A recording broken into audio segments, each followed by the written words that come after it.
Sebuah penjara kedatangan seorang pembunuh. Dengan tato di sekujur tubuhnya yang kekar. Ia pun menjadi penghuni baru dalam penjara. Seorang gendut melempar ciuman kepadanya. Yang lain dari ranjang bagian atas juga menatapnya. Mereka seperti sangat menyambut kehadirannya. Petugas patroli pun tertawa mendengar suara mereka. Mereka berdua mencoba melihat suasana di sana. Ternyata si gendut telah tergeletak di lantai. Ia tanpa ragu menatap petugas itu. Mereka tertidur. Ini adalah sebuah penjara ketat yang berisi orang-orang menyeramkan. Setiap dari mereka memiliki tenaga yang begitu kuat. Di pagi hari, ketika Jason sedang sarapan di kantin, seorang berkepala botak datang menghampirinya. Kedua orang yang duduk di sebelahnya pun langsung pergi. Nampaknya sang senior ingin membuli dirinya yang masih baru di sana. Orang itu berdiri, mendekati sarapan Jason, lalu meludahinya. Jason berusaha untuk sabar dan tidak mencari masalah. Saat itu juga dari belakangnya muncul seorang keparat lagi. Kau itu yang membunuh istrimu sendiri, ya? Atau terkena kasus pedofilia? Kedua kalimat itu benar-benar membuat Jason emosi. Ternyata istrinya dibunuh oleh pembunuh misterius. Dan ketika ia terbangun, tangannya tengah memegang sebilah pisau. Sudah istrinya meninggal, ia juga harus masuk penjara. Sosok di belakangnya pun tidak berhenti menyindirnya. Jason sudah tidak tahan. Ia mengambil piring sarapannya, lalu menghajar muka mereka. Si botak pun diam-diam meninjunya dari belakang. Tempat makannya pun mulai penyok. Saat itu petugas keamanan membawa senjata lalu mengepung mereka. Dan pria yang mencari gara-gara itu pun babak belur dihajar Jason. Petugas penjara memberitahu bahwa Jason telah memancing keributan.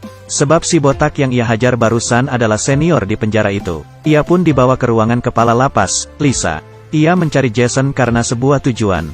Ternyata, Jason pernah menjadi seorang pembalap mobil yang handal.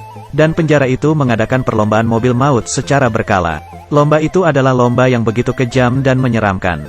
Sedangkan mereka akan mendapat untung yang banyak dari siaran langsung yang diadakan. Juara terakhir lomba ini adalah seorang pria bertopeng yang telah menang 4 kali. Namun ia meragukan pria bertopeng itu di lomba kelima ini. Pria bertopeng itu memiliki kemampuan yang tak terkalahkan. Demi rating dan popularitas, ia meminta Jason untuk menyamar menjadi pria bertopeng itu. Sebagai imbalan, jika ia menang maka ia akan dibebaskan.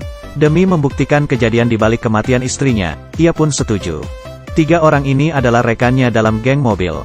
Mereka memberitahu peraturan perlombaan, bahwa lomba ini terbagi menjadi 3 babak, dan sebisa mungkin agar mengalahkan semua musuh di 2 babak pertama, serta bertahan agar tetap hidup sampai akhir. Barulah di babak ketiga menjadi pertarungan sengit sesungguhnya. Saat itu, sekumpulan orang mendatangi mereka, sebut saja si meriam.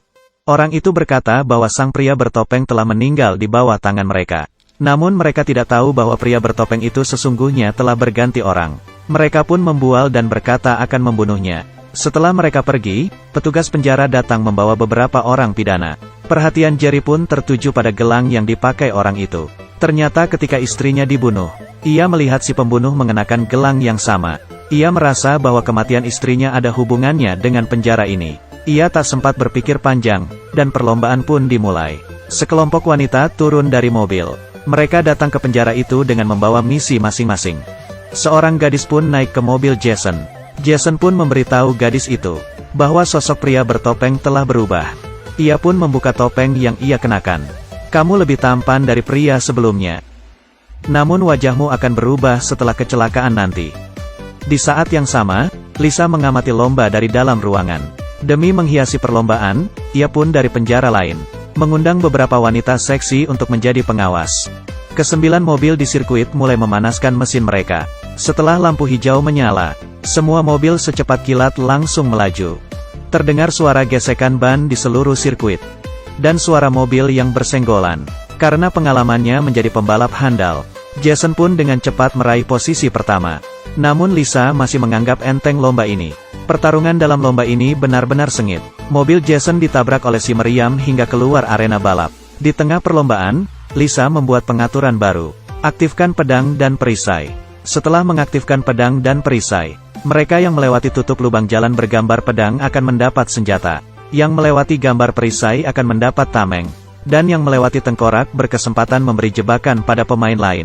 Setelah melintasi gambar pedang, si meriam mendapat Gatling gun dan menembakinya ke segala arah. Saat itu sebuah mobil melewati simbol tengkorak, memunculkan 2 paku raksasa. Mobil di belakang pun menabrak paku itu. Dan paku itu mulai meremukkan seisi mobil. Lalu terdengar ledakan yang menggetarkan seisi penjara. Satu mobil telah tereliminasi. Saat itu juga perlombaan menjadi semakin sengit. Mereka tak henti-hentinya melintasi simbol pedang. Lalu menembaki musuh mereka dengan senjata Gatling. Mobil yang melintasi simbol perisai dapat melepaskan minyak serta paku. Paku tersebut akan mengempeskan ban mobil, membuat mobil itu hancur terguling. Dan terakhir menembakinya dengan misil. Mobil kedua pun tereliminasi. Saat itu jumlah penonton telah mencapai 46 juta orang. Mobil Jason pun akhirnya melintasi simbol perisai. Muncul perisai di bagian belakang mobilnya. Perisai itu ditembaki hingga berlubang. Jika diserang terus maka perisai itu menjadi tidak berguna lagi. Di saat yang genting itu, peluncur alat peledak Jason tidak bekerja. Ia pun menyuruh si wanita untuk mencabut alat di atas pahanya. Dan melepas secara manual alat peledak itu. Bahan peledak itu mengenai dinding dan melumuri seisi mobil di belakang. Wanita itu mengambil pemantik api dari mobil, lalu pergi membuangnya. Mobil yang terbakar itu pun ditabrak oleh mobil lain di belakangnya. Mantap! Namun saat itu juga seorang pebalap di sebelah memberinya sebuah isyarat. Jerry pun tercengang, karena gestur itu merupakan gestur yang sama yang dilakukan oleh pembunuh istrinya. Ternyata pembunuh istrinya berada di penjara yang sama dengannya. Semua merupakan pengaturan dari Lisa. Tersisa 6 pebalap yang masih bertahan hidup. Jason pun memutuskan untuk tidak mengikuti lomba selanjutnya. Tak disangkan, Lisa malah mengeluarkan foto putrinya Jason. Ia pun mau tidak mau harus melanjutkan pertandingan itu. Babak kedua pun dimulai. Namun Jason kali ini sengaja memperlambat mobilnya. Dia bertanya pada si wanita mengapa senjata di mobilnya bisa rusak. Apakah pria bertopeng sebelumnya mati di tangannya si meriam? Ternyata wanita itu telah menandatangani sebuah perjanjian dengannya, di mana jika ia bisa merusak senjata Jason, ia akan dibebaskan. Dan alat yang rusak kemarin merupakan ulah darinya. Tujuannya agar Jason tidak lanjut ke babak berikutnya. Kejujurannya membuat mereka berdua menjadi saling akrab. Jason pun menginjak dalam-dalam pedal gasnya, mencoba menghabisi pembunuh istrinya itu. Ia pun mengejar mobil orang itu dan menembakinya dengan gila. Keduanya pun saling baku tembak. Senjata mereka terlalu ganas. Jason membelokkan mobilnya dan melepaskan asap hitam. Mobil si pembunuh itu pun menabrak pembatas beton. Dia membuka pintu mobil lalu menghantam si pembunuh itu. Kau tidak boleh berhenti. Dan kau tidak boleh turun dari mobil. Jason tidak peduli dan segera turun, memegang leher pria itu, dan menghancurkannya dengan sekali putaran. Pandangannya tertuju pada CCTV, menatap dengan penuh kekejaman. Lisa pun tidak terima ada yang melanggar peraturannya. Keluarkan kendaraan perang. Sebuah kereta besar pun bergerak keluar. Sementara itu rekan si meriam mulai cerewet. Ia pun menendang rekannya itu keluar dari mobil. Kereta perang itu pun memasuki arena balapan. Mesin gun di atas kereta itu bisa menembak sebanyak 2000 peluru tiap detiknya. Seketika semua mobil di sana habis ditembak sampai tak berbentuk. Rudal yang ditembak kereta itu dapat membakar habis sebuah mobil dalam sekejap. Ini bukanlah arena balap, tapi sebuah medan perang. Sampai akhirnya tersisalah 2 mobil di arena, yaitu mobil Jason dan mobil si meriam. Mereka berdua menembaki kereta itu dari depan hingga menutupi pandangan pengendaranya. Mereka pun melewati simbol tengkorak, dan kereta itu pun tertancap di paku raksasa. Api ledakan pun membumbung tinggi ke langit. Lisa sangat geram.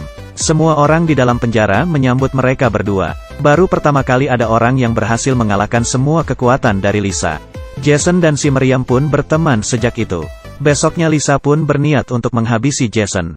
Namun petugasnya berkata itu akan berefek buruk pada acara balap kali ini.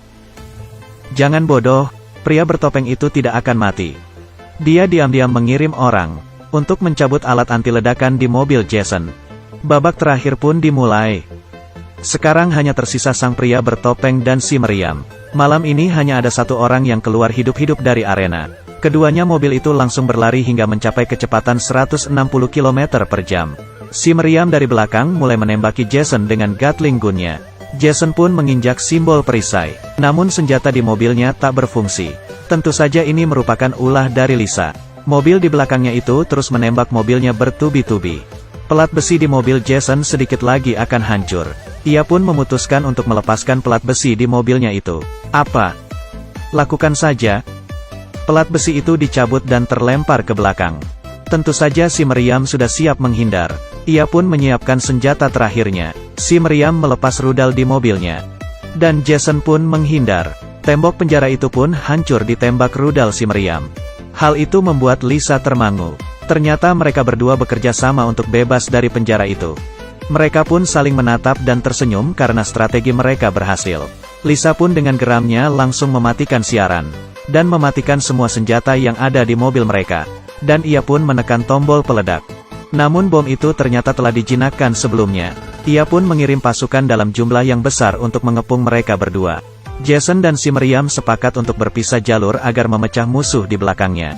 Namun Lisa benar-benar tidak ingin agar Jason bebas begitu saja. Si wanita pun berkata pada Jason, bahwa dia akan tetap di mobil untuk mengalihkan perhatian pasukan itu. Karena ia telah menandatangani perjanjian, sehingga penjara sudah pasti akan membebaskannya. Jason pun segera keluar dari mobil. Beruntung dirinya tidak terluka saat melompat. Seketika Jason terdiam. Mobil pun diambil alih. Si wanita memakai topeng dan berdiri di atas mobil. Rating dari siaran Lisa pun berhasil memecahkan rekor. Dan ia pun mendapat sebuah hadiah. Berupa sebuah bom. Sekali pencet, si kepala penjara itu pun meledak tak bersisa.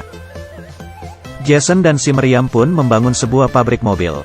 Sebuah mobil masuk ke pekarangannya. Turunlah seorang wanita yang selama ini menemaninya berlomba.